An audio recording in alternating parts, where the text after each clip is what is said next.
अस्सलामुअलैकुम स्टूडेंट्स। आज हम एंजाइम चैप्टर का एक बहुत ही important MDCAT level MCQ discuss करने वाले हैं। ये पूरा कॉन्सेप्ट केएम यानी माइकलिस कांस्टेंट और एंजाइम एफिनिटी के गिर्द घूमता है। अगर आप एमडीकैट, नम्स, नीट या नर्सिंग एग्जाम्स की तैयारी कर रहे हैं ना, तो ये हाई यील्ड टॉपिक आपके लिए एक गेम चेंजर साबित हो सकता है। हम यहाँ सिर्फ जवाब रटने नहीं आए, बल्कि इस कॉन्सेप्ट को इस तरह समझेंगे कि इम्तिहान में सवाल कैसा भी घुमा कर आए, आप उसे फौरन सॉल्व कर लें। जल्दी से आज का एजेंडा देख लेते हैं। हम एंजाइम एक्टिविटी के बुनियादी असूलों से शुरुआत करेंगे, फिर केएम का सुनहरा असूल समझेंगे, एक रियलिटी बेस्ड एमडीकैट एमसीक्यू को मरहलावार सॉल्व करेंगे, इम्तिहानी गलतियों पर बात करेंगे और आखिर में कुछ ऐसी कमाल की मेमोरी ट्रैक्स और रैपिड फायर दोहराई करेंगे जो सीधा आपके दिमाग में बैठ जाएंगी। तो चलिए शुरू करते हैं। सेक्शन नंबर 1, एंजाइम एक्टिविटी के बुनियादी उसूल यानी कैटलिस्ट आखिर काम कैसे करते हैं। हम सब जानते हैं कि एंजाइम्स बायोलॉजिकल कैटलिस्ट हैं, राइट? उनके 3 मेन काम होते हैं जो हमारी जिंदगी को मुमकिन बनाते हैं। जरा सोचिए, ये केमिकल रिएक्शंस की रफ्तार को कई गुना तेज कर देते हैं, एक्टिवेशन एनर्जी को काफी हद तक कम कर देते हैं और सबसे जबरदस्त बात, पूरा रिएक्शन करवाने के बाद भी ये खुद बिल्कुल वैसे के वैसे ही रहते हैं, यानी तब्दील नहीं होते। अब यहाँ एक चीज़ समझना बहुत ज़रूरी है। एंजाइम्स और उनके सबस्ट्रेट्स बिल्कुल एक पजल के टुकड़ों की तरह आपस में जुड़ते हैं। तो उसूल बिल्कुल सिंपल है। जितना मजबूत उनका ये जोड़ होगा, यानी बाइंडिंग जितनी स्ट्रांग होगी, उस एंजाइम की अफिनिटी उतनी ही ज़्यादा होगी। अफिनिटी का मतलब आप एक तरह से कशिश या लगाव समझ सकते हैं। आगे बढ़ते हैं सेक्शन नंबर 2 की तरफ। केएम का सुनहरा असूल यानी मिकाइलस कांस्टेंट का असल कमाल। किताबों में केएम की तारीफ कुछ यूं लिखी होती है कि ये सबस्ट्रेट की वो कॉन्सेंट्रेशन है जिस पर एक एंजाइम अपनी मैक्सिमम स्पीड, जिसे वीमैक्स कहते हैं, उसके बिल्कुल आधे हिस्से पर काम करता है। लेकिन आसान लफ्ज़ों में इसका क्या मतलब है? सिंपल, ये हमें सिर्फ ये बताता है कि एक एंजाइम अपने सबस्ट्रेट को कितनी जल्दी और कितनी मजबूती से अपनी तरफ खींचता है और जोड़ता है। और यहाँ एंट्री होती है हमारे सुनहरे उसूल की। इसको अपने दिमाग में अच्छी तरह बिठा लें। ये बिल्कुल एक सीसॉ की तरह काम करता है, यानी एक इन्वर्स रिलेशन। अगर एक एंजाइम का केएम कम है ना, तो इसका मतलब है कि इसकी एफिनिटी बहुत ज़्यादा है। वो थोड़े से सबस्ट्रेट के साथ भी ज़बरदस्त काम कर सकता है। और अगर केएम ज़्यादा है, तो भाई उसका सीधा सा मतलब है कि एफिनिटी बहुत कम है। सेक्शन नंबर 3, एमडीकैट एमसीक्यू मरहलावार। चलिए अब इस कॉन्सेप्ट को एक्चुअल इम्तिहान के सवाल पर टेस्ट करते हैं। फर्ज करें इम्तिहान में आपके सामने ये सवाल आता है, एंजाइम ए का केएम 1.2 दिया गया है और एंजाइम बी का केएम 4.5 है। पूछा गया है कि नीचे दिए गए बयानात में से कौन सा बिल्कुल दुरुस्त है। जरा इन दोनों नंबर्स को ध्यान से देखें।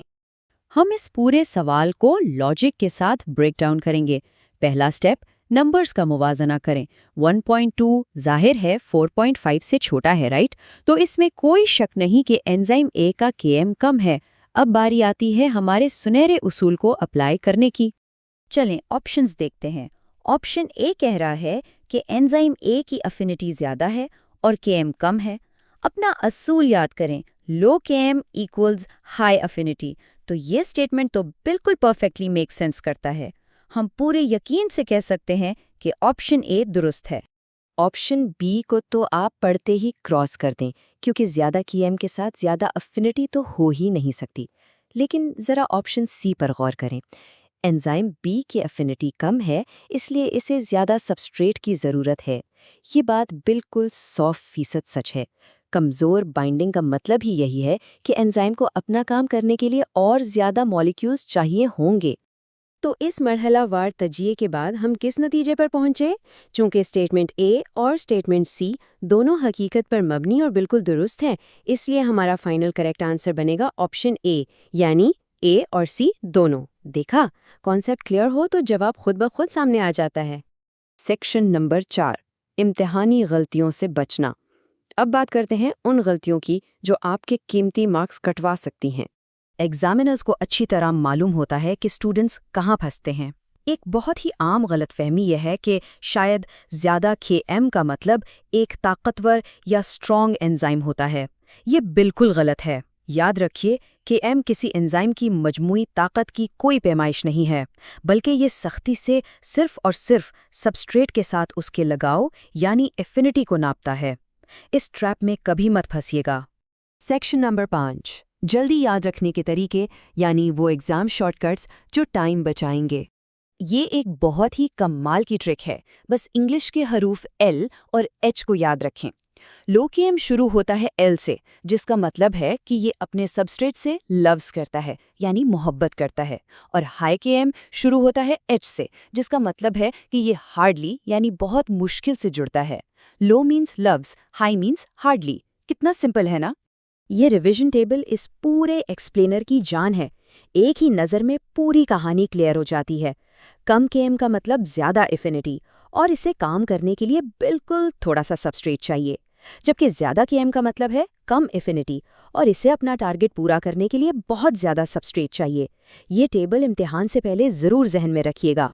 सेक्शन नंबर 6, तेज तरीन दोहराई। चलिए अब देखते हैं कि आपको कितना याद हुआ। पहला सवाल, अगर केएम अचानक कम हो जाए तो अफिनिटी का क्या होगा? सोचा आपने? बिल्कुल ठीक, अफिनिटी फौरन बढ़ जाएगी। अब दूसरा सवाल, अगर केएम बढ़ जाए तब अफिनिटी का क्या होगा? एग्जैक्टली, एंजाइम की अफिनिटी कम हो जाएगी। वही इन्वर्स रिलेशन याद है ना? और आखिरी रैपिड फायर सवाल, कौन सा एंजाइम सबस्ट्रेट को सबसे ज्यादा मजबूती से पकड़ता है? जी हाँ, वो एंजाइम जिसका केएम सबसे कम होगा। कम केएम वाला एंजाइम बाइंडिंग में हमेशा विनर होता है। तो इस पूरे सेशन का निचोड़ बस यही है, low KM equals high affinity. MD-CAT हो, नम्स हो या नीट, इस अकेले ताकतवर उसूल को याद रखकर आप केएम वाले MCQ सेकंडों में उड़ा सकते हैं। अब जाते जाते एक सवाल छोड़ के जा रहा हूँ, जरा इस पर गौर कीजिएगा। अगर कल को कोई ऐसा नया एंजाइम दरियाफ्त हो जाए जिसका केएम 0 के करीब तरीन हो, तो क्या वो दुनिया का सबसे तेज तरीन और मौसर एंजाइम कहलाएगा? सोचिएगा ज़रूर। खुदा हाफिज।